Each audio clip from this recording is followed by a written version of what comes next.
सावधान। ओकारं बिंदु संयुक्तं नित्यं ध्यायन्ति योगिनः कामदं मोक्षदं चैव ओंकाराय नमो नमः। अविरल सदघनौघा प्रक्षालित सकल भूतल कलंका मुनिभिरुपासि तीर्था सरस्वती हरति न दूरितम् अज्ञानतिमिरान्धानां ज्ञानाञ्जन शलाकया चक्षुरुन्मिलितं येन तस्मै श्री गुरुवे नमः। श्री परम गुरुवे नमः। परम्पराचार्य गुरुभ्यो नमः। सकल कलुष विध्वंसकं श्रेषां परिवर्धकं धर्म संबंधकं भव्य जीवन प्रतिबोधकारकं पुण्य प्रकाश पापनाशमिदं शास्त्रं श्री गोमटसार जीव का नाम ध्येय अस्य मूल ग्रंथ करतार श्री सर्वज्ञ देवास्तव उत्तर ग्रंथ करतार श्री गंधर देवा प्रतिगंधर देवा तेषां वच अनुसार महासाध्य श्रीमते नेमिचंदाचार्य ने वीरचितम इदं शास्त्रम श्रोतारः सावधानतया शृण्वन्तु। मंगलम भगवान वीरो मंगलम गौतमो गणि मंगलम कुंद कुंदादो जैन धर्मोस्तु मंगलम सर्वमंगल मांगल्यम सर्वकल्याणकारकम प्रधानम सर्वधर्माणां जैनम जयतु शासनम जैनम जयतु शासनम जैनम जयतु शासनम। सरस्वती नमस्तुभ्यं वरदे कामरूपिणी विद्यारंभं करिष्यामि सिद्धिर्भवतु मे सदा। द्वादशं जिनवानी माता की जय। परम मांगलिक ग्रंथ कोमटसार जी जीव कांड जी की जय। नेमिचंद्र आचार्य की जय। रत्नचंद्र मुक्तार जी की जय। अढ़ाई दीप में विराजमान सभी आचार्य उपाध्याय सर साधु के चरणों में नमोस्तु नमोस्तु नमोस्तु। सभी आरिका माता जी के चरणों में बंदामी बंदामी बंदामी। सभी छुल्लक छुल्लिका एलक के चरणों में इच्छामी इच्छामी इच्छामी। सभी प्रतिमाधारी के चरणों में वंदना वंदना वंदना। सभी पूज्य जनों का पूज्य बाबूजी नेमिचंद भाई साहब उमराव भाभी और भी जो पूज्य जन है सबको सादर चरण स्पर्श सभी से सादर जय जिनेन्द्र।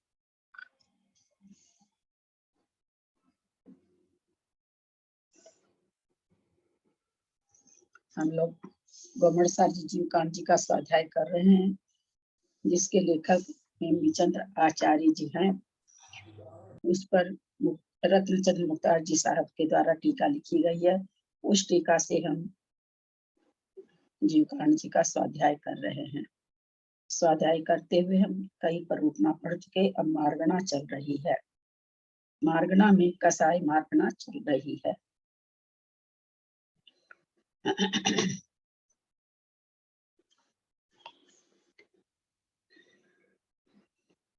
पेज नंबर 359 इसमें कसाई पहाड़ की कुछ गाथा है, वहां से ले रहे हैं। इसके ऊपर का हो गया था कल। नगपुर वालु दीदी प्रणाम करती हूँ। दीदी प्रणाम करती हूँ। मंगलाचरण। सिद्धम सुधम प्रणमिया जिनिंद वर्णेमि चंद्रमकलंकम गुणरयन भूषणोदयम जीवस्य परुवणम गोचम।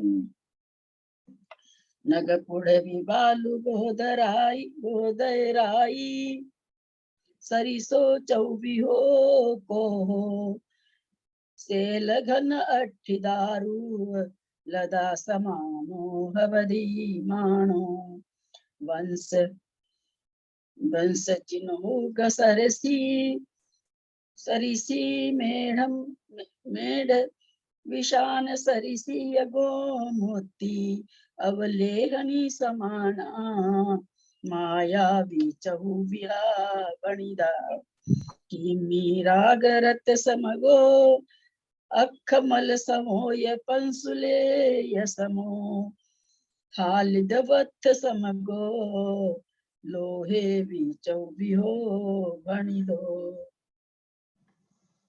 नगपुड़वी बालू गोदराई सरिशो चहु पिहो कोहू।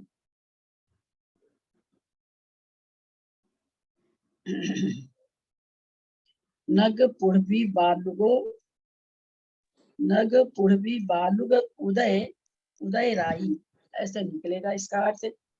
बालूराई बालूराजी नगराजी के समान। पुड़वी राई माने पूर्वी राजी के समान। बालू राई माने बालू राजी के समान। उदगराई जलराई के सरिषो माने समान। चौ विहो को 4 प्रकार का क्रोध होता है।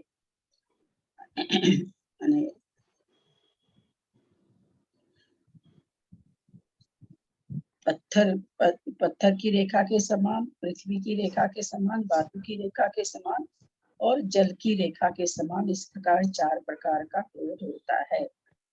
सेल घन अठी दारू लता समानो। सेल घन के समान, अस्थि के समान, दारू के समान, लता के समान, अवधिमानो मान होता है। वंश जिन्नुग सरिषि बांस की जड़ के समान। बांस की जड़ कभी देखने में आई है क्या? आप लोगों को कभी देखे हैं क्या कोई? हाँ, मैंने देखी है। कैसी होती है? वो बहुत उसकी जड़ होती है ना, वो टेढ़ी मेढ़ी ऐसे से होती है, बहुत मतलब ऐसे से, बहुत मतलब टेढ़ी मेढ़ी सी होती है, गुच्छा सा होता है उसका, टेढ़ी मेढ़ी सी होती है। अलग अलग वो निकली होती है, इसमें जड़ें सी ना अलग अलग निकली होती हैं, करीब करीब आधा चारों गुच्छा जैसे चारों बगल एकदम फैला रहेगा, पतली पतली डंडी, मतलब इतनी ज्यादा उसमें रहती है। तो वंश जिन्हुग सरसी, बांस की जड़ के सरिषी माने सदृश, मेढ़ माने मेढ़ के सदृश, मेढ़ के सिंह के मेढ़ विशान, मेढ़ के सिंह, विशान माने सिंह, मेढ़ के सिंह के सरसी माने समान। यह गोमूती और यह माने और गोमूती माने गोमूत्र के अवलेखनी के समान। माया भी चौबिहा वणिदा, माया 4 प्रकार की कही गई है। फिर क्या कहते हैं? कृमि राग रत समगो। कृमि राग से रत हुई मतलब कृमि राग जैसे समान। अक्ष मल समो, अक्षमल के समान। पंसु लेव समो, पांसु लेव के सदृश। हालिद बद्ध समगो, हारिद्र वस्त्र, वथ माने वस्त्र, हालिद वस्त्र समगो उसके समान हो, हरिद्र वस्त्र के समान। लोभो भी लोभ भी, चौ विहो वणिजो 4 प्रकार का कहा गया है। यह अन्य जगह से गाथा थी, लोग थोड़ा सा अर्थ देख लिए। क्रोध 4 प्रकार का है। नगराजी सदृश, पृथ्वी राजी सदृश, बालुका राजी सदृश, उदग राजी सदृश। मान भी 4 प्रकार का है। शैलघन समान, अस्थि समान, दारू समान और लता समान। माया भी 4 प्रकार की है। बांस की जड़ के सदृश, मेढ़े के सिंह के सदृश, गौमूत्र के सदृश, अवलेखनी के सदृश। लोभ भी 4 प्रकार का है। कृमि राग सदृश, अक्षमल सदृश, पांसु लेप के सदृश और हारिद वस्त्र के सदृश। इन 4 गाथाओं में क्रोध आदि, इसमें ठीक है सबके, बहुत ईजी, सबको समझ में आ गया होगा। कुछ शंका हो तो पूछ लेंगे। लोभ वाला नहीं आया दीदी समझ में। क्या नहीं आया? बोलिए। ये लास्ट के 2 आप बोले ना, नाम ही याद नहीं रहे अभी तो, मुझे मुंह पे नहीं आए। मतलब पांसु माने धूली होता है। धूली लेप के, कोई चीज पर धूली का लेप चढ़ा दीजिए तो क्या होता है, थोड़ी देर में उतर जाता है ना, बहुत देर तक नहीं रहता, झड़ जाता है। और हारिद्र, जो वहां पर भी लोभ का हल्दी रंग के सदृश कहा गया है मूल गाथा में, यहाँ अपने जीव कांड जी की मूल गाथा में, उसी को यहाँ पर कह रहे हैं। हारिद्र वस्त्र के सदृश माने पीले रंग का वस्त्र के, कोई पर पीला रंग चढ़ गया ऐसे वस्त्र के जैसे। इस तरह से 4 प्रकार का लोभ को बताया है। यदि क्रीमी राग क्या होता है? क्रीमी राग कौन सा कलर होता है? क्रीमी राग जो सिल्क वगैरह बनता है ना, तो लाल रंग का कीड़ा होता है ना, उसको बोलते हैं, एकदम लाल रंग का होता है ना बारिश के दिनों में, उसको दीदी बता। उसको पकाते हैं तो रंग छोड़ता जाता है, जो होते हैं ना पक्के रंग चढ़ाते हैं, गर्मी जो वो उसमें से एक कीड़ा होता है जिसको अलग अलग रंग छोड़ता है, जितना पकाएंगे अलग अलग छोड़ते जाएंगे, और वो इतना पक्का रंग होता है कि कपड़ों पे फिर उतरता नहीं है। पक्का रंग चढ़ाते हैं इस पर, वही कर रहे हैं, कीड़ों को पका करके तो वो रंग बहुत पक्का होता है। मतलब वो कीड़ों से बनता है वो रंग? कीड़ों को उबाल के बनता है।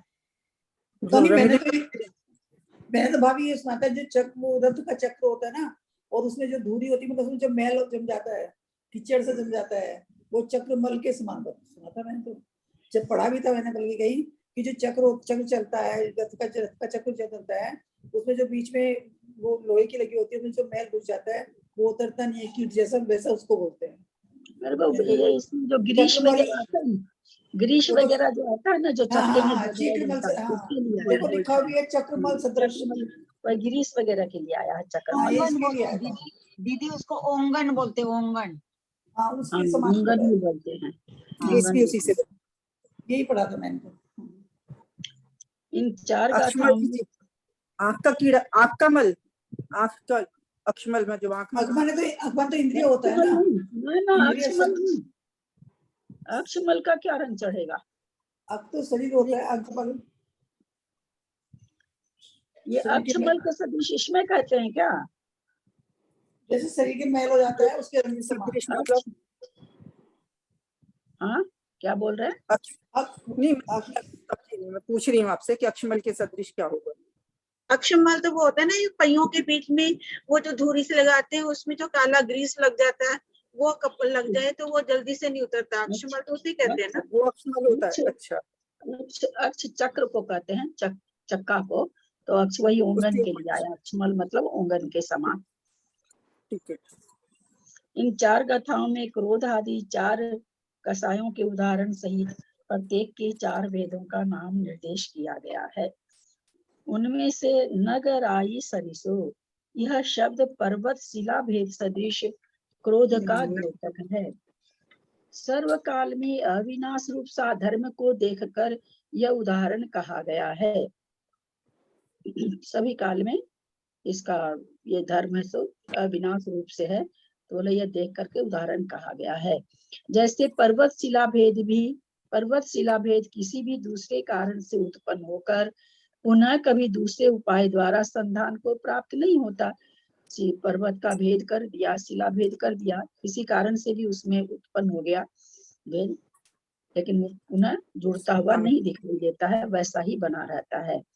इसी प्रकार जो क्रोध परिणाम किसी भी जीव के, किसी भी पुरुष के विशेष में उत्पन्न, पुरुष विशेष में उत्पन्न होकर किसी भी दूसरे उपाय से उपशम को नहीं प्राप्त होता है, प्रतिकार रहित होकर उस भव में भी उसी प्रकार बना रहता है, जन्मांतर में भी उससे उत्पन्न हुआ संस्कार बना रहता है।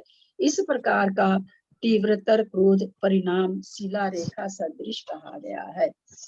जब हम 4 को अगर इसकी इंटेंसिटी के हिसाब से अगर नापेंगे तो पहला हो जाएगा तीव्रतर, दूसरा हो जाएगा तीव्र, तीसरा हो जाएगा मंदतर, और चौथा जो भेद होगा वो हो जाएगा मंद। तो तीव्रतर, तीव्र, मंदतर, मंद और मंदतर। तीव्रतर सबसे ज्यादा तीव्र और मंद सबसे ज्यादा, मंदतर सबसे ज्यादा मंद। तो यहाँ पर वही चीज कह रहे हैं। इसी प्रकार तीव्रतर क्रोध परिणाम शिला रेखा के सदृश कहा जाता है। इसी प्रकार पृथ्वी रेखा सदृश क्रोध है, किंतु यह क्रोध पूर्व के क्रोध से मंद अनुभाग वाला है, पहले वाले से यानी शैल वाले से, क्योंकि चिर काल तक अवस्थित रहने पर भी इसका पुनः दूसरे उपाय से संधान हो जाता है ना। जो पृथ्वी रेखा है, अगर हो गई ये रेखा तो बहुत किसी का कोई उपाय करने से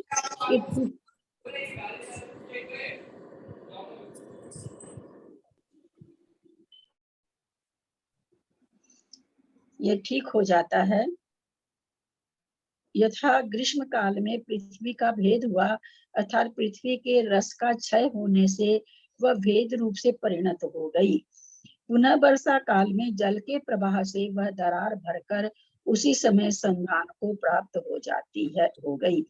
इसी प्रकार जो क्रोध परिणाम चिर काल तक अवस्थित रहकर भी पुनः दूसरे कारण से अथवा गुरु के उपदेश आदि से उपशम भाव को प्राप्त होता है, वह इस प्रकार का तीव्र परिणाम भेद पृथ्वी रेखा सदृश है। यहाँ दोनों स्थलों पर राई शब्द अवयव के विच्छिन्न होने रूप भेद पर्याय का वाचक है। उसके अवयव अलग अलग हो गए हैं, कहते राई शब्द जो आया है वो ऐसा समझना चाहिए, उनके अवयव विच्छिन्न हो गए हैं। दीदी आपने जो कल बताया था ना दीदी कि पत्थर के दो टुकड़े हो गए हैं समझो, तो वो एक दूसरे से वापस नहीं मिल सकते। ये पहली बार ही सुना दीदी, बहुत अच्छा समझ में आ गया। ये मालूम नहीं था हमें कि दो टुकड़े होने के बाद वो कभी मिल नहीं सकते। धूली राजी सदृश ऐसा कहने पर नदी के पुलीन आदि में बालुका राशि के मध्य उत्पन्न हुई रेखा के समान क्रोध ऐसा ग्रहण करना चाहिए। यह अल्पतर काल तक रहता है, इसे देखकर कहा है। यथा नदी के पुलीन आदि में बालुका राशि के मध्य पुरुष के प्रयोग से ये अन्य किसी कारण से उत्पन्न हुई रेखा जैसे हवा के अभिघात आदि से दूसरे कारण द्वारा ही शीघ्र ही पुनः समान हो जाती है, अर्थात रेखा मिट जाती है। इसी प्रकार का क्रोध परिणाम भी मंद रूप उत्पन्न होकर गुरु के उपदेश रूपी पवन से प्रेरित होता हुआ यति शीघ्र उपशम को प्राप्त हो जाता है। इसी प्रकार उदग राजी के सदृश भी क्रोध जान लेना चाहिए, किंतु इससे भी मंदतर अनुभाग वाला स्तोकतर काल तक रहने वाला होता है, क्योंकि पानी के भीतर उत्पन्न हुई रेखा का बिना दूसरे उपाय के उस समय ही विनाश देखा जाता है। यहाँ उभयत्र अंत के दो क्रोधों में राई शब्द रेखा का पर्यायवाची है। इसी प्रकार मान के विचार स्थानों को जानना चाहिए, इतनी विशेषता है, सेल से शिला समझना चाहिए। अति स्तंभ भाव की अपेक्षा यह उदाहरण कहा गया है। इसी प्रकार अस्थि दारू लता के समान मान कसाय का अर्थ कर लेना चाहिए। माया संबंधी चार स्थानों के उदाहरण में निर्देश द्वारा कथन किया गया है।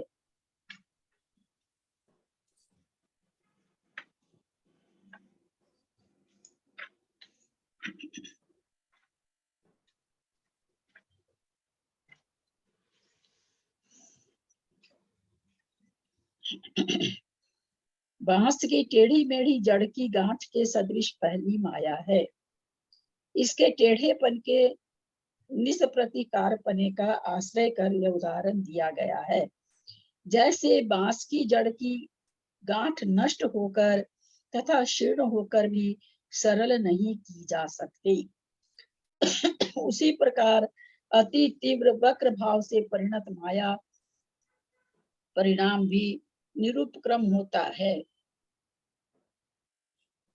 माया की दूसरी अवस्था मेढ़े के सिंह के सदृश है।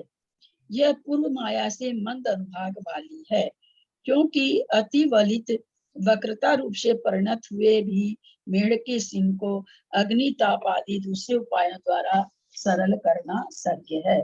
क्योंकि मेढ़े की वो सिंह कहीं ना बहुत सारी चीज बनी हुई आती है बाजारों में, जैसे हस्ती दांत की बनी रहती है ना, मेढ़े के सिंह की भी तो बनी रहती है ना सामान में, वो सजावट वगैरह के सामान जो बने रहते हैं, तो उसको कर पाना शक्य है। टेढ़ा मेढ़ा कुछ भी तभी बना पाते हैं, कुछ आकृति बनी रहती, बहुत बड़े बड़े सिंह होते हैं मेढ़े के, पूरे एक ही सिंह में क्या क्या, एक ही उसके सिंह के अंदर आकृति बना के बिकता है सामान। मेढ़ा मतलब मेंढक हुआ ना दीदी? हाँ, मेढ़ा मतलब मेंढक ना?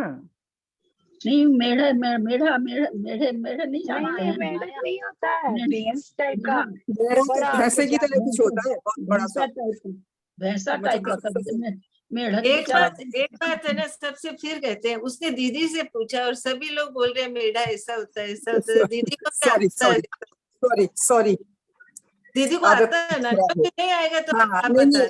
आदत खराब हो रही है।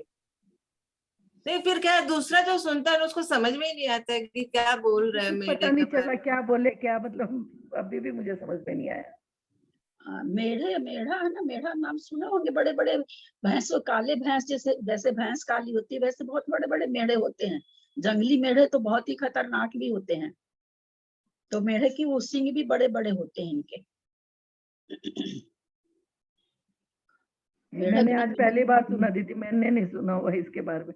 मैं इतनी देर मेढक इसी यही सोच रही थी कि मेढक से क्या उदाहरण, फिर आप बोलो मेढक के तो टोपी। बेचारे के सींग, मेढक के हाँ तो सींग होते ही नहीं।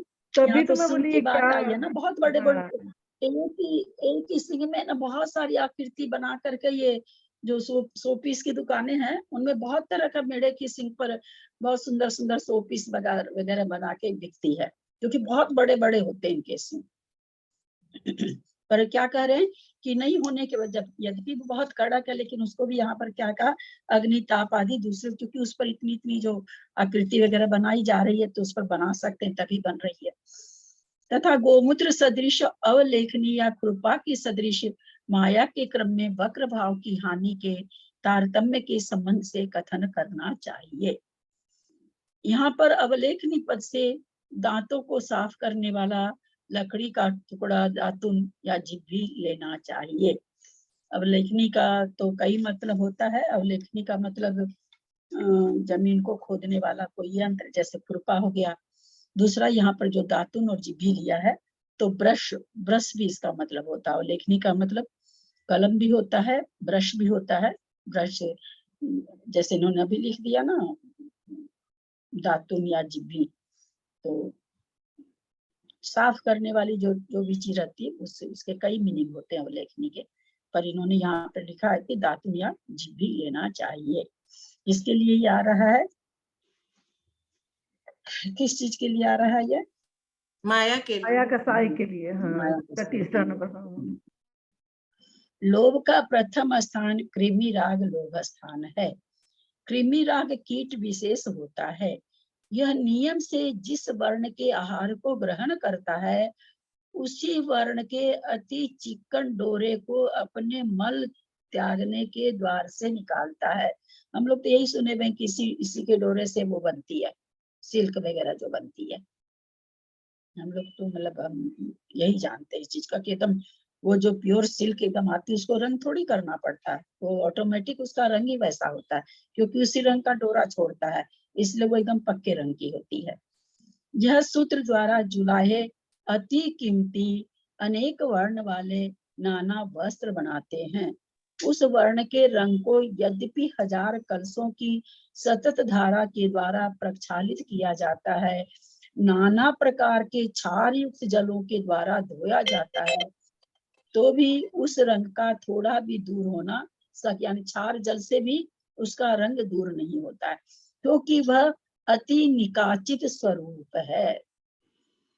अग्नि से जलाए जाने पर भी भस्म पने को प्राप्त हुए उस कृमि राग से अनुरक्त उस वस्त्र के उस वर्ण का रंग कभी छूटने योग्य न होने से वैसा ही बना रहता है, यानी राख होने पर भी उसका रंग वैसा ही बना रहता है। सोचिए इतना कृमि राग का ये है, इसीलिए तो सिल्क के वस्त्र बहुत महंगे हैं। इसी प्रकार जीव के हृदय में स्थित अति तीव्र लोभ परिणाम जिसे कृष्ण नहीं किया जा सकता, वह कृमि राग के रंग के सदृश कहा जाता है। ये जो चूंकि परिणामों की बात चल रही है ना, कसाई परिणाम, कसाई के जो भाव है परिणाम के अंदर, भावों के अंदर ही चल रहा है। ये किसी एक समय में किसी के परिणाम को ऐसा देखा जा रहा है कि वो चाहे लोभ है, चाहे क्रोध है, चाहे मान है, चाहे माया है, ऐसा नहीं उसको ले लेंगे कि वो हमेशा ही उसी कषाय में रहता है, क्योंकि हम लोग तो सभी जानते कि अंतर्मुख से ज्यादा तो कोई चीज रह ही नहीं सकती है। अंतर्मुख के बाद में क्रोध मान में बदल जाता है, मान माया में बदल जाती है, माया लोभ में बदल जाता है। तो इसलिए ये एक समयवर्ती पर्याय को देख के ऐसा कहा जा रहा है कि शिला भेद वाला है, उसको पृथ्वी भेद वाला है, तो एक समयवर्ती परिणाम को देख के उसकी कषाय का तीव्रता नापी जा रही है। अन्यधि दूसरा लोभ निकृष्ट वीर्य वाला और तीव्र अवस्था परिणत होता है, वह अक्षमल सदृश होता है। रथ के चक्के को या गाड़ी के तुम्ब को धारण करने वाली लकड़ी अक्ष कहलाती है और उसका मल अक्षमल है, अर्थात अक्षांजन के स्नेह से गीला हुआ मप्पी मसीमल है, मसीमल है। अति चिकन होने से उस अक्षमल को सुख पूर्वक दूर करना शक्य नहीं है। उसी प्रकार लोभ परिणाम भी निधत्त स्वरूप होने से जीव के हृदय में अवगाढ़ होता है, इसलिए उसे दूर करना शक्य नहीं है।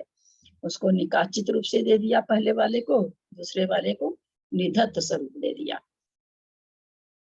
तीसरा लोभ स्थान धूलि लेप के सदृश है।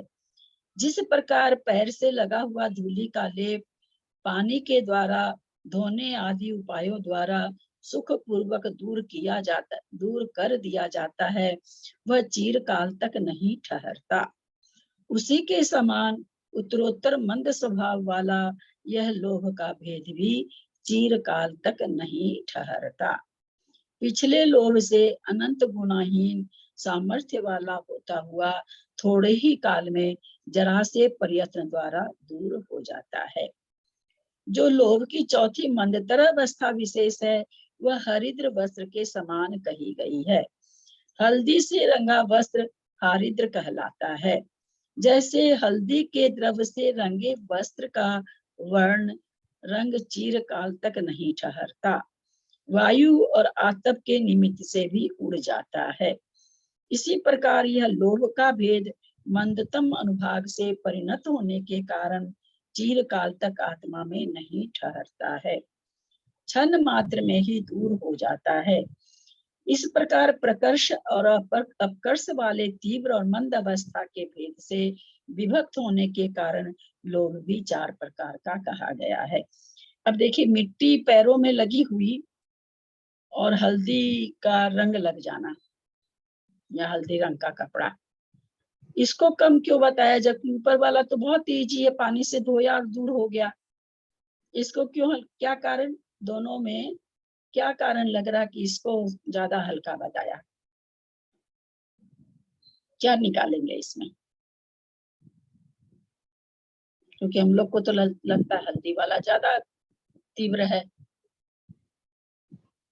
उसमें पुरुष को प्रयत्न करना पड़ रहा है, ये बिना प्रयत्न के चला जाता। धूप में पड़ा हल्दी रंग का कपड़ा, एक पीले रंग की साफी डाल दीजिए, आप धूप में पड़ी रहने दीजिए, उसमें कुछ भी आपको नहीं करना पड़ा, वो अपने आप उसका रंग, कहते हैं अपने लोग के कपड़ों का रंग किस तरह से उड़ जाता है ना। तो इसलिए उसमें पुरुष प्रयत्न है, इसमें पुरुष प्रयत्न नहीं है, इसलिए इसको, वैसे हम लोग के कई बार साड़ियों में खाना गिर जाता है, सब्जी का पीला रंग लग जाता है, कैसे लगता, कैसे ही नहीं छूटता है। हम लोग का यही मतलब मानना अपना कि नहीं छूटता है, लेकिन फिर भी यहाँ पर उसको लास्ट में कहा तो ऐसा प्रतीत होता है कि उसमें तो क्या है कि वो पाँव को धो रहा है, उद्यम कर रहा है, और यहाँ पर इसमें ऐसा घटा दिया उन्होंने कि वो वस्त्र पड़ा है तो स्वतः ही अपने आप ही वो उसका रंग खत्म हो जाता है, कुछ दिनों में उसका पीलापन चला जाता है, ऐसा यहाँ पर लग रहा है। अल्प बहुत बता रहे हैं। लता के समान जघन्य वर्णा के अविभाग प्रतिच्छेदों से दारू समान जघन्य वर्णा के अविभाग प्रतिच्छेद अनंत गुणे हैं। चार तरह का होता है, कौन कौन सा होता है? लता दारू, क्या पूछे दीदी, वापस से पूछिए एक बार। अनुभाग बंध में अनुभाग के लिए बताने के लिए चार वर्ड आए हैं, लता दारू और अस्थि सेल। अस्थि सेल। तो यहाँ पर अब ये बताना चाह रहे हैं कि हम प्रति समय हम कर्म को बांध रहे हैं। अल्प बहुत समझने के पहले चीजों को समझ लें। और प्रति समय कर्म बांधने में हम कई बार बता चुके हैं कि उसमें किस निधत्ती निकाचित रूप भी प्रति समय कर्म बंध रहे हैं, उस शक्ति वाले भी निषेक बंध रहे हैं। हम जिस समय पूजा कर रहे हैं उस समय भी कुछ जो समय प्रबद्ध आ रहा है, प्रति समय के समय प्रबद्ध में निधत्ती निकाचित रूप भी परमाणु, उस शक्ति रूप भी कर्म वर्गनाएं हमारी हो रही हैं, ये हम जान के रखें। उसी तरह यहाँ पर जब हम लता दारू शैल अस्थि अनुभाग का कथन करते हैं। तो भाई उस जो प्रति समय हम कर्म बांध रहे हैं तो उसमें कितना लता रूप है, अल्प बहुत वही बताना चाह रहे हैं ना, कितना दारू रूप है, कितना ये है, तो यहाँ पर वो बताना चाह रहे हैं। लता के समान जघन्य बरगना के अभिभाग प्रतिच्छेदों से दारू के समान जघन्य बरगना के अभिभाग प्रतिच्छेद अनंत गुणे हैं। यानी जो समय प्रबद्ध हमारा बंध रहा हमेशा, अनुभाग शक्ति सब में कैसी पड़ रही है, तो कहते हैं लता समान जो अनुभाग बंध वाले अभिभाग प्रतिच्छेद हैं, उससे दारू के समान दारू के समान शक्ति वाले जघन्य वर्गना, वो भी जघन्य वर्गना कितनी है, जघन्य वर्गना के अभिभाग प्रतिच्छेद कितने हैं, तो अनंत गुणे हैं। सत्यांश अभिभाग प्रतिच्छेद किसे कहते हैं, सत्यांश को ही कहते हैं ना, सबसे सत्यांश का सबसे छोटा अंश और उससे छोटा अंश भी पाया जाए, उसी से हम अभिभाग प्रतिच्छेद नापते हैं।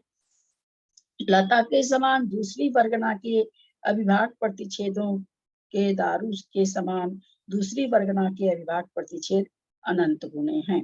इस प्रकार लता के समान उत्कृष्ट वर्गना के अभिभाग प्रतिच्छेदों से दारू के समान उत्कृष्ट वर्गना के अभिभाग प्रतिच्छेद अनंत गुणे हैं। इस स्थान से प्राप्त होने तक, इस स्थान के प्राप्त होने तक ले जाना चाहिए, कहाँ तक कि अनंत गुणे परिच्छेद जो आया है, दारू के उत्कृष्ट वर्गना तक हमको करें, इस स्थान को प्राप्त होने तक ले जाना चाहिए। इस प्रकार उत्तरोत्तर अनुभाग व्यवस्था के अनुसार यह क्रम निश्चित होता है कि लता के समान समस्त अनुभाग अभिभाग प्रतिच्छेद से समस्त जघन्य उत्कृष्ट, समस्त का मतलब यहाँ पर जघन्य भी और उत्कृष्ट भी से और उसके बीच के भी से दारू के समान समस्त अनुभाग के अभिभाग प्रतिच्छेद अनंत गुणे हैं। उससे अनुभाग शक्ति जिसमें लता के समान अनुभाग है, उससे अनंत गुणे दारू के समान अनुभाग वाले अभिभाग प्रतिच्छेद हैं। इस प्रकार दारू के समान अनुभाग से अस्थि के समान अनुभाग अनंत गुणे हैं और उससे भी शैल के समान अनुभाग अनंत गुणे हैं। कसायों की 40 कोड़ा कोड़ी सागरों पर स्थिति बंद करने वाले जीव के अंतिम स्थिति में एक स्थानीय, द्विस्थानीय, त्रिस्थानीय, चतुस्थानीय विशेषता को लिए हुए देशघाती और सर्वघाती सब प्रकार के परमाणु पाए जाते हैं। कसायों की 40 कोड़ा कोड़ी सागरों पर स्थिति बंद कराने वाले और वास्तव में कसाई की स्थिति, उत्कृष्ट स्थिति कितनी है? 70 कोड़ा कोड़ी दीदी, 70 कोड़ा कोड़ी। हाँ हाँ, कसाई की उत्कृष्ट स्थिति कितनी है? सुन लिए, जो बोल लिए वो ना बोले। 40 कोड़ा कोड़ी। हाँ 40 कोड़ा कोड़ी। 70 कोड़ा कोड़ी किसकी है? मोहिनी कर्म की। मोहनीय कर्म। 70 कोड़ा कोड़ी किसकी है? दर्शन मोहिनी दर्शन मोहिनी मोहिनी की। की 70 अब हमको बताइए कि आप लोग इतना सा भी नहीं जानेंगे तो बड़ा गड़बड़ है। हाँ, कितने बड़े बड़े शास्त्र पढ़ रहे हो, 1 सेकंड लगा आपको बोलने में 70 कोड़ा कोड़ी। इतनी बड़ी भूल नहीं करनी चाहिए सिद्धांत ग्रंथों में। मैं प्रतिदिन ये बात आप लोग को बोल रही हूँ कि एक तो 1 सेकंड रुका करिए ना। मैं तो कभी किसी को ये नहीं कहती जल्दी से जवाब दीजिए, आगे बढ़ना है, कभी भी नहीं बोलती मैं।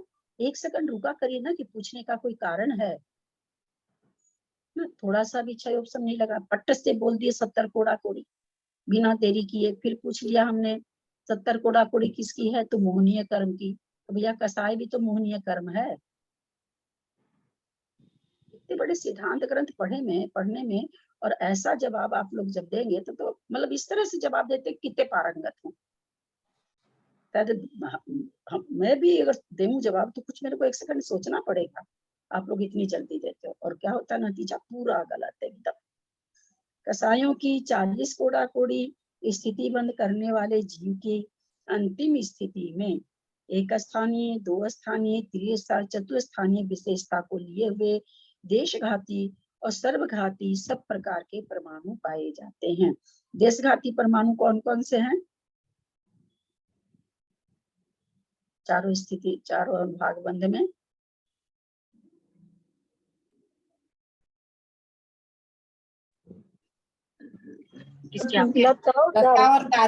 लता के पूरे और दारू के थोड़े अनंत स्थान बाद जाके थोड़े। एक जन बोले। लता वाले पूरे देशघाती और दारू वाले मतलब बहुभाग तो वो है सर्वघाती, उसका एक भाग देशघाती। अनंतवा भाग। बहुत अच्छा। देशघाती और सर्वघाती सब प्रकार के परमाणु पाए जाते हैं तथा अबाधा के बाद ही समानांतर माने एक साथ चलने वाला, अबाधा के बाद ही समानांतर जघन स्थिति में भी वे अविशेष रूप से संभव हैं। अभी हमने क्या समझा था कि प्रत्येक समय कर्म बन रहे हैं, प्रत्येक अनेक अनेक स्थिति के बन रहे हैं, जघन्य भी बन रहे हैं, जघन स्थिति भी, उत्कृष्ट स्थिति भी। बहुत उत्कृष्ट स्थिति तो हम लोग नहीं बांध पाते हैं, कोई भी नहीं बांध। लेकिन अभी क्या कहा था कि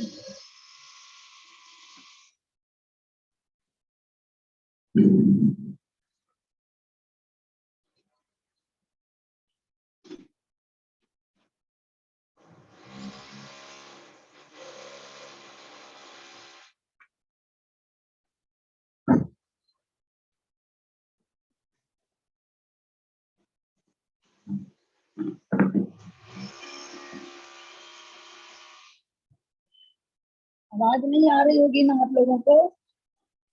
आ रही है दीदी, आवाज आपकी आ रही है अच्छे से।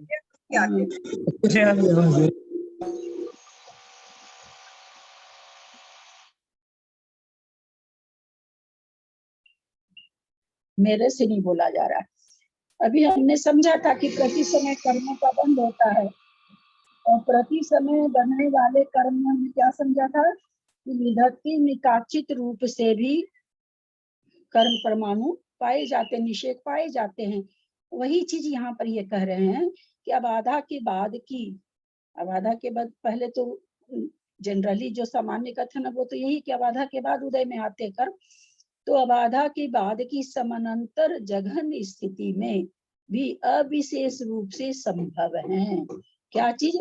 सर्वघाती और देशघाती परमाणु जघन स्थिति में भी संभव है। यानी जघन स्थिति अंतर्मूर्त परमाणु, उस अंतर्मूर्त परमाणु में भी जो निषेक उदय में आ रहे हैं, स्थिति जो बंध रही है, वो उसमें जघन स्थिति भी है और उत्कृष्ट स्थिति के भी परमाणु हैं। एक स्थानीय अनुभाग उत्कृष्ट स्थिति में भी प्राप्त होता है और चतुस्थानीय अनुभाग जघन स्थिति में भी प्राप्त होता है। एक स्थानीय अनुभाग यानी लता रूप, लता एक स्थानीय में क्या घटाएंगे?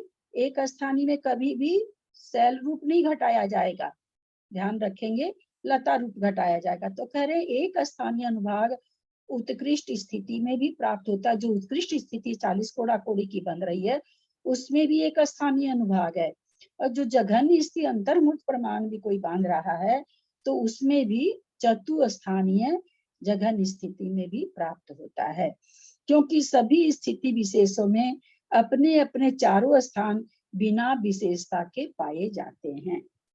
समझ में आया होगा? चलिए समझा दीजिए, भी ज्यादा समझ में नहीं आया। एक स्थान नहीं, ये कहना चाह रहे हैं कि कोई सोचे भाई जघन स्थिति बंधी है, तो जघन स्थिति के लिए हम लोग अपने क्या परिणाम मन में रहता है?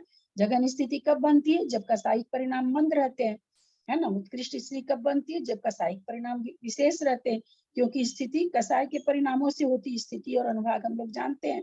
तो ये यहाँ पर कह रहे हैं कि भाई जघन स्थिति बनती हुए भी वहां भी शैल रूप, मतलब स्थिति जघन्य है तो उसमें उत्कृष्ट अनुभाग नहीं होगा, ऐसा नहीं है। और उत्कृष्ट स्थिति बन रही है तो उसमें जघन्य अनुभाग नहीं होगा, ऐसा नहीं है। अर्थात जैसे- चारों ही चीजें पाई जाएंगी, चाहे उत्कृष्ट हो चाहे अनुत्कृष्ट हो चाहे उत्कृष्ट हो, ये चारों शक्तियां पाई जाएंगी उसमें। नहीं, उत्कृष्ट अनुकृष्ट यहाँ नहीं घटाना चाह रहे, यहाँ लता दारू और अस्थि शैल रूप परिणामों को घटाना चाह रहे हैं, मतलब सॉरी अनुभाग को घटा रहे हैं, अनुभाग होगा। क्योंकि जब अनुभाग ये एक ही रूप अनुभाग दो रूप, क्यों ऐसा होता है? क्योंकि एक ही तरह का अनुभाग पाया जाए तो ये अनुभाग अपने जाके 8वें गुण स्थान के बाद में जब अनुभाग स्थिति कांडक घात होता है तो पाप प्रकृतियों का घट करके द्विरूप हो जाता है और पुण्य प्रकृति का चारों स्थानीय रहता है। पुण्य प्रकृति चारों स्थान रूप से उदय में आती। पुण्य प्रकृति का कोई भी कितना भी पुरुषार्थ हो, पुण्य प्रकृति गलाई नहीं जा सकती है, पुण्य प्रकृति हमेशा भोगनी ही पड़ती है। तो वहां पर भी जब 8वां गुण स्थान में अनुभाग कांडक घात स्थिति कांडक घात हो रहा है, वहां जो अनुभाग कांडक घात होता है तो पाप, आप लोग को पहले बता चुके हैं इसमें जब गुण स्थान चला था तब, तो पाप प्रकृतियों का अनुभाग अस्थि शैल से घटा करके दारू लता रूप कर देता है और पुण्य प्रकृतियों का अनुभाग चारों तरह का चलता रहता है। पुण्य प्रकृति का अनुभाग शैल रूप होना खराब है, मतलब कम अच्छा माना जाएगा कि लता रूप होना कम अच्छा माना जाएगा? लता रूप होना कम अच्छा माना जाएगा। यही कारण है कि वहां पर पुण्य प्रकृति का अनुभाग कांडक घात नहीं होता है, क्योंकि कांडक घात कराएंगे तो पहले ऊपर से चलेगा तो वो तो कम होना तो खराब है, इसलिए वहां पर पुण्य प्रकृति का स्थिति बंध भी नहीं कम होता है और अनुभाग कांडक घात भी नहीं होता, जो होता है पाप प्रकृतियों में होता है। आगे चलें। सब्वावरणीयम पुनः स्थान से मतलब ये जो है, ये जो स्थान से मतलब ये जो 4 भाग बताए हैं अस्थि शैल वगैरह, ये है स्थान से मतलब? कौन सा? जैसे 1 स्थान 2 स्थान त्रिस्थानीय हाँ, चतुर्थानीय, ये जो वो बताए हैं अनुभाग की बात चल रही है ना, स्थिति अनुभाग की बात चल रही है, स्थिति में वो अनुभाग घटा रहे हैं। उनका ये अर्थ निकलेगा ना? स्थिति बोल दी है, अब उसमें अनुभाग घटा रहे हैं कि अनुभाग कैसे पड़ता है, तो 1 स्थानीय भी पड़ता है, 2 स्थानीय भी पड़ता है, 3 स्थानीय भी पड़ता है, 4 स्थानीय भी पड़ता है। सव्वावरणीयम पुनः उक्कस्तम होई दारु समाने हेठा देशावरणम सव्वावरणम बहुवरीलम। सव्वावरणीय सर्ववर्णीय है, यानी सर्वघाती है।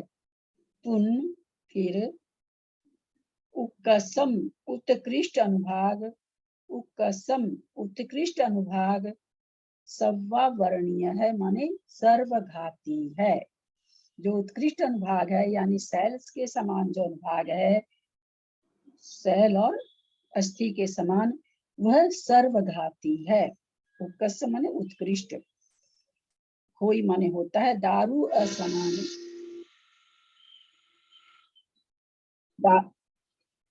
जैसे दारू दारू असमाने, दारू दारू के समान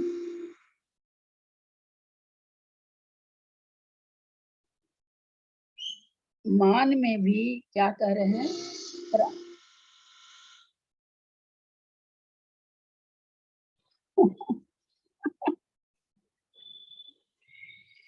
हेठा हेठा देशावरणम, दारू के समान में वाले अनुभाग में भी हेठा माने नीचे के, माने ऊपर के नहीं नीचे के, देशावरणम देशावरणी होता है, सव्वावरणम च उवरीलम, और ऊपर के सारे स्थान सर्वघाती होते हैं। तो क्या कहना चाह रहे हैं कि भाई दो देशघाती शैल घाती और शैल और अस्थि घाती में तो सर्वघाती निषेक है, लता में है, और देशावर्णम देशावर्णी किसमें है, देशघाती किसमें है, तो कह रहे हैं दोनों के समान जो मान है उसमें नीचे हेठा नीचे वाले जो निषेक हैं वो तो देशावर्णी है, यानी देशघाती हैं, और जो उवरीलम जो ऊपर के हैं वो सर्वघाती हैं। दारू के समान मान में प्रारंभ के एक भाग को अनुभाग छोड़कर शेष सब अनंत बहुभाग तथा उत्कृष्ट अनुभाग सर्वावर्णीय है, सर्वघाती है। उससे पूर्व का लता समान अनुभाग और दारू का प्रथम अनंत में भाग अनुभाग देशावरण है। दारू समान अनुभाग से आगे का अस्थि व शैल रूप अनुभाग सर्वावरण है, सर्वघाती है। यह क्रम माया लोभ क्रोध संबंधी चारों स्थानों में निरवशेष रूप से नियम से जानना चाहिए। जय धवल से है।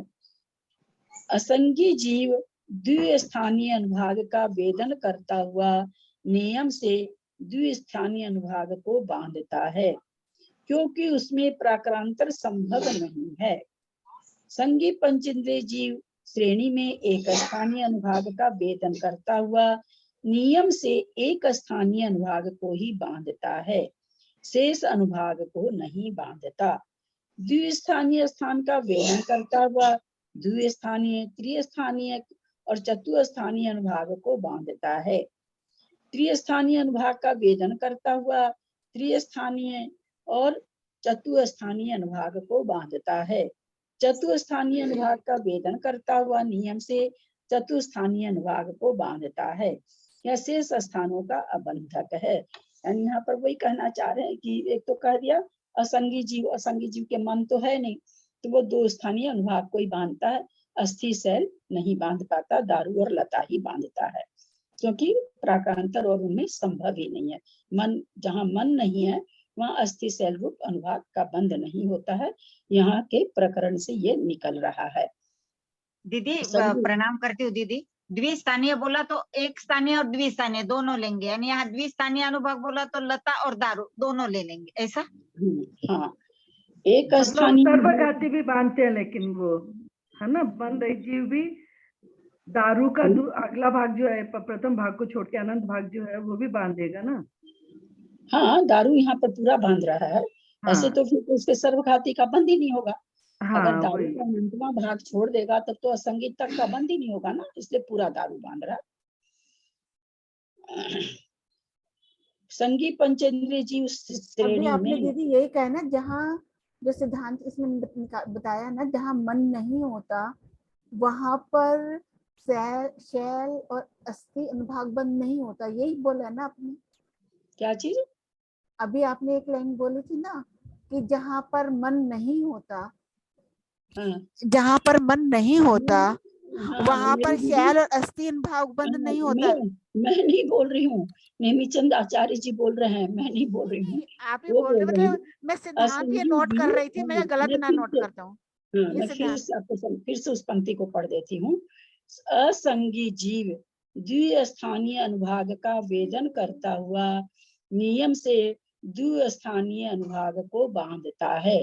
बात यहाँ अनुभाग की है। जब कषाय जब स्थिति की होती है तो ज्यादा ज्यादा ज्यादा खराब, कम कम खराब। यहाँ पर अनुभाग की बात चल रही, तो अनुभाग जितना ज्यादा अनुभाग होता है, पाप प्रकृति का अनुभाग है तो कष्टदायी है, पुण्य प्रकृति का ज्यादा अनुभाग है तो पुण्यशाली है। और अनुभाग का हम लोग स्थिति के अनुसार अनुभाग बनता नहीं है। स्थिति कौन कौन से कर्म की खराब है, स्थिति किसकी अच्छी है, किन कर्मों की स्थिति अच्छी है? 3 आयु की अच्छी है, बाकी की सभी की खराब है। बाकी साता वेदनी तीर्थंकर सबकी ज्यादा स्थिति खराब है, संसार में रोकता है। आप कहेंगे आयु भी तो संसार में रोकता है। आयु तो देवायु तो सुख की हो गई, त्रियंच आयु में कोई मरना नहीं चाहता इसलिए उसको अच्छी समझ रहे हैं। और मनुष्य आयु से तो आयु होने से ही तो अच्छी आयु होगी, तभी तो पुरुषार्थ करेगा और मोक्ष को जाएगा।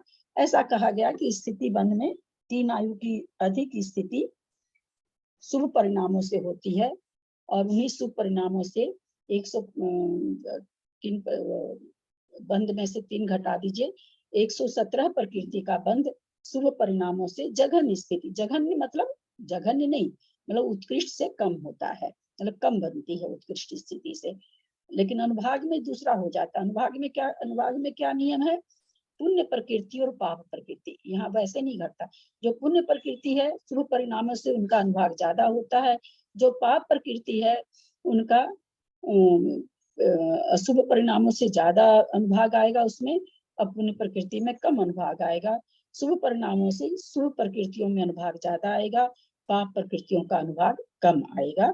अनुभाग और स्थिति के बंध में ये अंतर है। संगी पंचेंद्रिय जीव श्रेणी में एक स्थानीय अनुभाग का वेदन करता हुआ नियम से एक स्थानीय अनुभाग को ही बांधता है, शेष अनुभागों को नहीं। अब ये तो चूंकि वहां पर क्या हो गया, एकदम मंद कषाय श्रेणी में है, तो वहां पर तो अनुभाग और ज्यादा बंध रहा है। साता वेदनी का अनुभाग पूरा का पूरा साता वेदनी को द्रव्य भी मिल रहा, अनुभाग भी उसमें उत्कृष्ट पड़ता जा रहा। साता वेदनी पुण्य प्रकृति है। अभी हमने समझा कि पुण्य प्रकृति में अनुभाग में पुण्य और पाप प्रकृति घटाई जाती है, तो वहां कहते एक स्थानीय रूप, मतलब वहां जो अनुभाग पड़ रहा है उनके साता वेदनी बांध रहे हैं। वो तो एकदम केवली की बात आ गई। श्रेणी तो 8वें गुण स्थान से 7वें के 7 ईशा प्रमथ से ही चालू हो जाती है। वहां से ही जो अनुभाग बंद होने लगता है वो उत्कृष्ट अनुभाग बंद होने लगता है, जो भी प्रकृति बन रही होती हो, पुण्य प्रकृति, पाप प्रकृति में नहीं। फिर क्या कह रहे हैं, द्विस्थानीय अनुभाग का वेदन करता हुआ द्विस्थानीय, 3 स्थानीय और चतुस्थानीय अनुभाग को बांधता है। 2 स्थानीय अनुभाग का जो वेदन कर रहा है वो तीनों तरह का बांध लेता है। त्रिस्थानीय अनुभाग का वेदन करता हुआ त्रिस्थानीय चतुस्थानीय अनुभाग को बांधता है। चतुस्थानीय का वेदन करता हुआ नियम से चतुस्थानीय कोई एकदम है ना, चतुस्थानीय कौन सा हो गया, लता रूप हो गया, लता का अनुभाग हो गया, तो वहां पर इतना वेदन करते हुए उत्कृष्ट बंध भी नहीं कर पाता है, चतुस्थानीय को ही बांधता है और शेष स्थानों का अबंधक है। बाकी 3 और जो 3 स्थान है वो अबंधक हो जाता है। समझने का यहाँ पर यह मतलब है, जब उत्कृष्ट को कर रहा है तब तो उत्कृष्ट ही बांध रहा है, जब जघन्य वाला कर रहा है तो जघन्य, लेकिन मध्यम वाले में जब मध्यम वाला बंद हो रहा है अनुभाग बंद, तो उस समय वो तीनों प्रकार का कर रहा है। क्रोध कषाय की चारों स्थानों एक स्थान को दीदी, एक स्थानीय को अपन सेल माने और चतुस्थानीय को लता माने, या चतुस्थानीय को सेल? चतुस्थानीय मतलब हाँ, एक स्थानीय में शैल इसलिए घटा रहा क्योंकि श्रेणी में कर रहे हैं और श्रेणी में अनुभाग बंद परिणाम शुद्ध चल रहे हैं, तो अनुभाग बंद ज्यादा होगा, क्योंकि शुभ परिणामों से अनुभाग बंद बहुत ज्यादा होता है, तो इसलिए वहां पर एक स्थानीय में शैल ही घटेगा। अनुभाग की बांध चल रही, वहां पर पाप प्रकृति का बंध तो है नहीं, सभी पुण्य प्रकृति का बंध है, तो वहां पर उनका अनुभाग ज्यादा पड़ेगा। और आगे और समझाए हैं लगता है। क्रोध कषाय के चारों स्थान नग पृथ्वी का उदाहरण पूर्वक तो अर्थ साधन किया गया है। यह काल विषयक साधर्म का आश्रय लेके किया जाता है, जो भी हम थोड़ी देर पहले आपको कहते हैं, काल विषयक साधर्म को आश्रय लेके किया जाता है। जैसे भाई पत्थर में जो भेद हो गया, शिला भेद हो गई, अनेक अनेक घने घने घने काल तक वो जुड़ता नहीं है, तो वही यहाँ कह रहे हैं कि यह काल विषयक साधर्म का आश्रय लेके किया गया। जो इन लोगों का क्रोध आदि कषाय का जो उदाहरण दिया गया है नगर पृथ्वी आदि का, तो कहते हैं इसमें काल को घटा के किया गया है कि भाई ये बहुत काल तक नहीं आएगा और थोड़ा काल तक और थोड़ा काल तक, इस तरह से काल धर्म के द्वारा उसकी सहायता से के आश्रय से लेकर वर्णन किया गया है। शेष कषायों के 12 स्थानों का भाव की मुख्यता से उदाहरण पूर्वक अर्थ साधन किया गया है।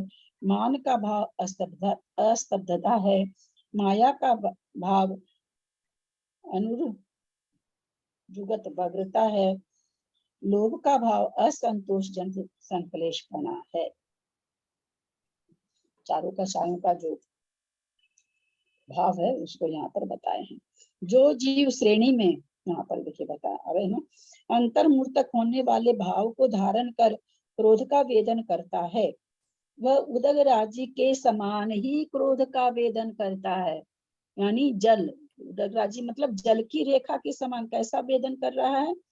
अंतर भाव तो अंतर्मुख से ज्यादा किसी के भी नहीं रहते, मिथ्या दृष्टि के भी अंतर्मुख प्रमाण में बदल जाते हैं, वहां तो बदलेंगे। बोला क्रोध को वो कर रहा है अंतर्मुख तक, लेकिन फिर भी कैसा करता है वेदन, जल की रेखा के समान ही उसका वेदन उसको हो रहा है, क्योंकि उदगराजी के समान उसका चीर काल तक अवस्थान के बिना उसी समय विलय देखा जाता है। जिस तरह से जल रेखा तुरंत विलय होती है, तो क्या देखा जाता है कि श्रेणी में भी उसका वो तुरंत विलय हो जाता है। एक क्षण के लिए मन में कुछ आता होगा विचार जैसा भी, और अगले ही समय कहिए क्षण तो बहुत बड़ा हो गया, विलय हो जाता होगा। यह संयम का घात नहीं करता, क्योंकि वह मंद अनुभाग स्वरूप होता है। किसी को शंका हो जाए कि क्रोध का अंतर्मुख तक उदय आ रहा है, तो संयम गया, वहां से गिर गए, संयम से नीचे आ गए, तो कहते हैं संयम का घात नहीं करता, क्योंकि वह मंद अनुभाग स्वरूप होता है। किंतु संयम की अति विशुद्धता अत्यंत शुद्धि का प्रतिबंधक है। क्योंकि उदय में आ रहा तो कुछ ना कुछ तो प्रभाव करेगा ही करेगा, तो बोला अति विशुद्धि उसकी नहीं प्रकट हो पाती, क्योंकि प्रमाद आदि रूप मल के उत्पन्न कराने में व्यापार होता, सातवें से छठे में आ जाता, प्रमाद आदि मल को उत्पन्न करा देता है। जो जीव अंतर्मुक्त काल का उल्लंघन कर अर्ध मास के भीतर तक क्रोध का वेदन करता है, वह नियम से बालुका रेखा के समान क्रोध का अनुभव करता है। आधे मतलब 15 दिन के भीतर, 15 दिन तक जो क्रोध का वेदन, मतलब वेदन करने की बात यहाँ पर उसी बात को याद करते रहना, जिसको वासना काल कहते हैं। तो उसका क्रोध कैसा है, कहते हैं बालुका रेखा के समान क्रोध का वो वेदन करता है, क्योंकि बालुका रेखा के समान क्रोध परिणाम का अंतर्मूर्त को उल्लंघन कर अर्ध मास के भीतर तक अवस्थान देखा जाता है। क्योंकि क्या कह रहे हैं कि अंतर्मूर्त का उल्लंघन करके, मतलब उससे ज्यादा उल्लंघन करके कहाँ तक रहता है, तो बोला 15 दिन तक उसका अवस्थान देखा जा रहा है ना। किसी बात पर क्रोधित हुआ, वो 15 दिन तक उसी जब न तक उसी बात को बोलेगा, जब न तक उसी बात को बोलेगा।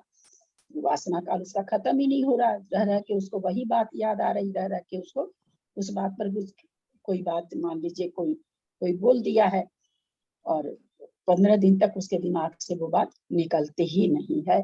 तो वासना काल के लिए यहाँ पर घटाया जा रहा है कि अवस्थान देखा जाता है। कसाय के उदय से उत्पन्न हुए शल्य रूप परिणाम कलुष परिणाम के उतने काल तक अवस्थान देखा जाता है। कहते हैं कि कसाय के उदय के कारण, चूंकि कैसी कसाय है, उसके बालुका रूप की कषाय है उसके उदय, तो इसके कारण उसके परिणाम उतने समय तक कलुषित देखा जाता है। तो देख करके ऐसा कहा गया है, उसका बालुका रूप से क्रोध है। अन्यथा क्रोध उपयोग के अवस्थान काल के अंतर्मूर्त प्रमाण कथन करने वाले सूत्र का विरोध आता है। बोले कि अभी जैसे हमने भी कहा ना कि भाई क्रोध में उपयोग तो अंतर्मुख से ज्यादा रह ही नहीं सकता, उसके बाद मान में, माया में, लोक में आ जाता है।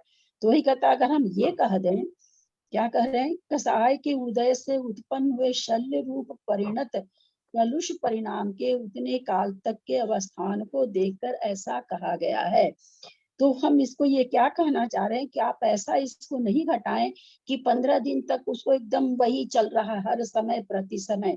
अभी जैसे हमने कहा ना कि एक समय के परिणाम को देख के कहा जा रहा है किसी के कि शल्य रूप है, कि इतना क्रोध, जो सामान सामने आया पटक दिया, ये कर दिया, चीजों को, घर की चीजों को जला दिया, जो आया उसको मारने लगा, कुछ इस तरह का क्रोध। लेकिन वो कितनी देर तक, ऐसा थोड़ी कि 2-4 महीने तक कोई इस कार्य को करता रहेगा। तो उसके तत्क्षण के पर्याय को देख के कहा जाता है कि भाई इसका तो शैल रूप क्रोध है। तो लेकिन वो क्या कह रहे हैं कि कषाय के उदय से उत्पन्न हुए शल्य रूप से परिणत कलुष परिणाम के उतने काल तक अवस्थान देखकर ऐसा कहा गया है।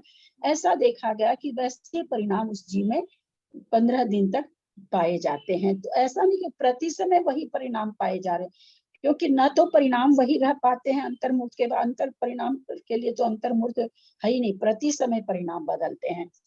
कसाय अंतर्मुद्रा के बाद बदलती है। तो कह रहे इसलिए नहीं कहा जाता, अगर ऐसा कहेंगे तो जो शास्त्रों में आया है कि क्रोधो उपयोग अंतर्मुक्त प्रमाण रहता है, उसमें तो फिर ये क्या हो जाएगा, विरोध आ जाएगा, सूत्र में विरोध आ जाएगा। तो ऐसा नहीं कहना चाह रहे हैं कि बालू का रूप जो क्रोध है उसको एकदम प्रति समय उसी क्रोध में वो जल रहा है। लेकिन क्या देखा गया कि 15 दिन तक उस क्रोध को वो याद कर रहा है। 15 दिन के बाद में जिसका बालू का रूप क्रोध था, उसका देखा गया कि 15 दिन के बाद में उस बात को वो निकाल देता है, भूल जाता है। ऐसा यहाँ पर कह रहे हैं। यह क्रोध परिणाम का भेद अनुभव में आता हुआ संयम का घात करके जीव को संयमा संयम में स्थापित करता है। ये जो ऐसा जिसको बालू का रूप क्रोध रहता है उसको क्या कर देता है, संयम में घात करके, यानी सकल संयम से घात करके उस जीव को 5वें गुण स्थान में स्थापित कर देता है। जो जीव नियम से अर्ध मास बिताकर 6 मास के भीतर तक क्रोध का वेदन करता है, क्योंकि उसके उत्पन्न हुआ संस्कार पृथ्वी भेद के समान 6 माह के भीतर तक अवस्थित देखा जाता है। क्या देखा गया, किसी और पुरुष के जीव के क्या देखा, कोई बात अगर हो जाती है तो 6 महीने तक भूलता ही नहीं है, रट पकड़ के बैठ जाता है, एकदम उसी बात को करता ही जाता है। लेकिन ऐसा देखा गया कि कालांतर में 6 महीने में फिर उसके दिमाग में सेटल हो जाती वो बात, तो फिर वहां पर पृथ्वी रेखा के समान घटा देंगे। तो वह पृथ्वी रेखा के समान तृतीय क्रोध है। यहाँ पर भी कषाय परिणाम शल्य रूप से मात्र 6 मास तक अवस्थित रहती है, अन्यथा सूत्र के साथ विरोध आता है। यह क्रोध परिणाम अनुभव में आता हुआ जीव के संयमा संयम का घात कर जीव को सम्यक में स्थापित करता है। हम लोग एक चीज देख रहे हैं, है ना, काफी कुछ पढ़ा हम लोगों ने कषाय के बारे में, कहीं पर भी अनंतानुबंधी या प्रत्याख्यानावरण नाम नहीं आया है। चीजें आ रही है लेकिन वो नहीं आया। तो कषाय जीव के लिए सबसे ज्यादा जो खराब परिणाम है वो कषायिक परिणाम है।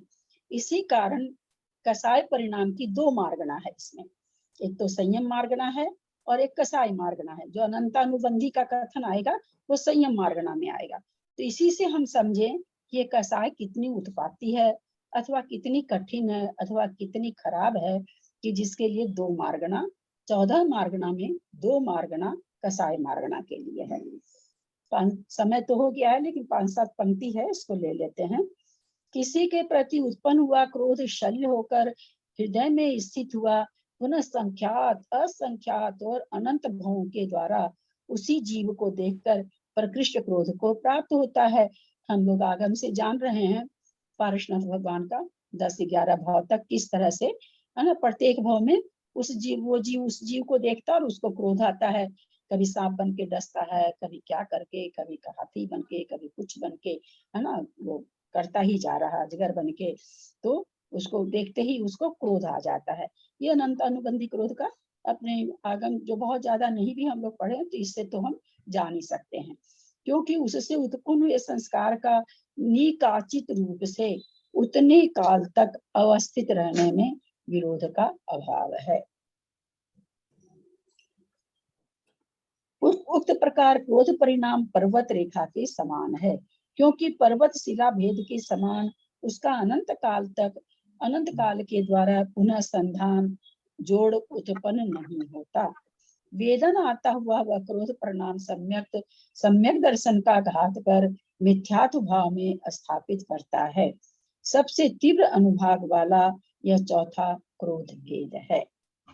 यद्यपि उदगराजी, धूलिराजी, पृथ्वीराजी, पर्वतराजी के उपर्युक्त लक्षणों का तथा संज्वलन, प्रत्याख्यानावरण, अप्रत्याख्यानावरण, अनंतानुबंधी क्रोध के लक्षणों का परस्पर सादृश्य है, तथापि उदक राजी आदि क्रोध और संचलन आदि क्रोध में अंतर है।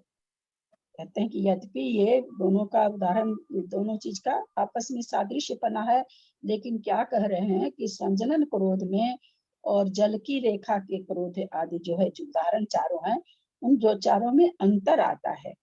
असंगी के पाषाण राजी, पृथ्वी राजी का बंध व उदय नहीं है। असंगी में पंचेंद्रिय असंगी तक ले लेंगे, क्योंकि संगी पना कहाँ घटता है, पंचेंद्रिय में घटता है, इसलिए इसको ऐसा नहीं समझेंगे कि एक इंद्री, दो इंद्री, तीन इंद्री, चार इंद्री का है।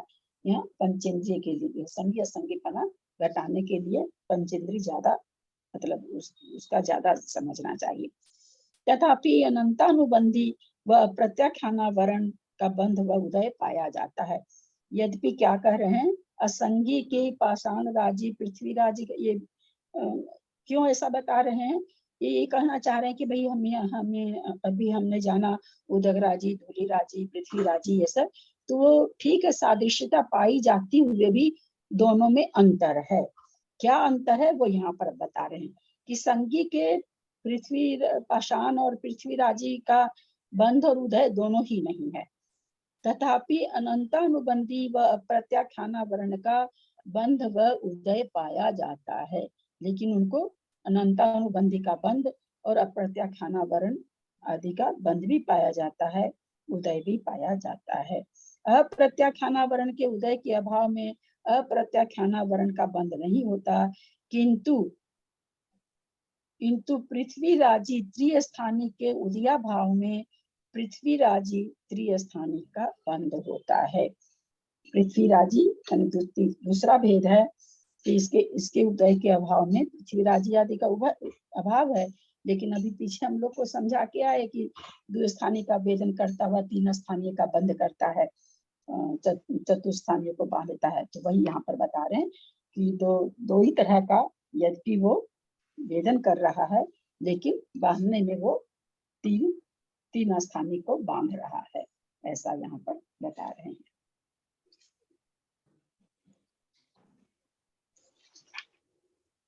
अभी इसमें तो लेश्या वगैरह सभी घटाएंगे, कसाय है ना, लेश्या भी इसमें आएगी, आयु बंध वगैरह आना चाहिए। यदक्षरमात्रा पदवाक्यहीनं मया प्रमादादि किंचनोक्तं तन्मे क्षमित्वा विदधातु देवी सरस्वती केवल बोधलब्धि बोधि समाधि परिणाम शुद्धि स्वात्मोपलब्धि शिव सौख्य सिद्धि चिंतामणिं चिंतित वस्तुदाने त्वं वन्दमानस्य ममास्तु देवी। जा वाणी के ज्ञान से सुझे लोकालो, सो वाणी मस्तक चढ़ो सदा दे तुम लोग। हे जिनवानी भारती तो ही जब कुंडन रैन, जो तेरा शरणा गए सो पावे सुख चैन। देव भजू अरहंत को गुरु से हो निर्ग्रंथ, दया धर्म पालू सदा यही मोक्ष का पद। द्वासंग जिनवानी माता की जय। 9 बार नमोकार।